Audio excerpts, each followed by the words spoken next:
Et puis des pourparlers de paix vont-ils démarrer entre l'Ukraine et la Russie? Donald Trump en est persuadé après son échange avec Vladimir Poutine, mais le président russe n'est pas aussi clair et pose surtout toute une série de conditions préalables. Le point avec Sébastien Dubetz et Eric Destiné. La conversation a duré plus de 2 heures. À l'issue de cet entretien téléphonique avec le président russe, Donald Trump s'est montré positif. My little conversation with a nice gentleman named Vladimir Putin. But we had a good talk, and I think that progress is being made. Il a même affirmé sur son réseau social que la Russie et l'Ukraine allaient entamer immédiatement des négociations en vue d'un cessez-le-feu. Mais Vladimir Poutine a été moins catégorique.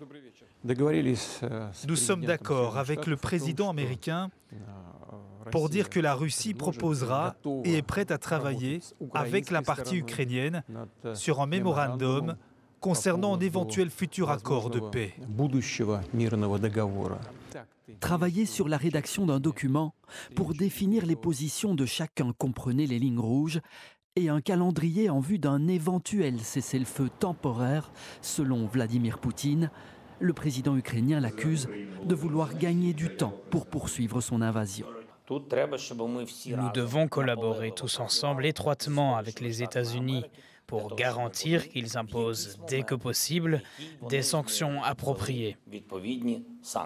En Europe, beaucoup évoquent aussi un président russe qui joue la montre. Il n'y a toujours aucun cessez-le-feu en vue. C'est en tout cas mon analyse. Il n'y a aucun calendrier. Donc malheureusement, il faut dire que Poutine ne semble toujours pas réellement intéressé par la paix, par un cessez-le-feu, du moins pas à des conditions acceptables pour les autres. L'Union européenne doit approuver ce mardi un nouveau paquet de sanctions contre la Russie. Si des négociations directes entre la Russie et l'Ukraine devaient avoir lieu bientôt, le Vatican s'est dit prêt à les accueillir.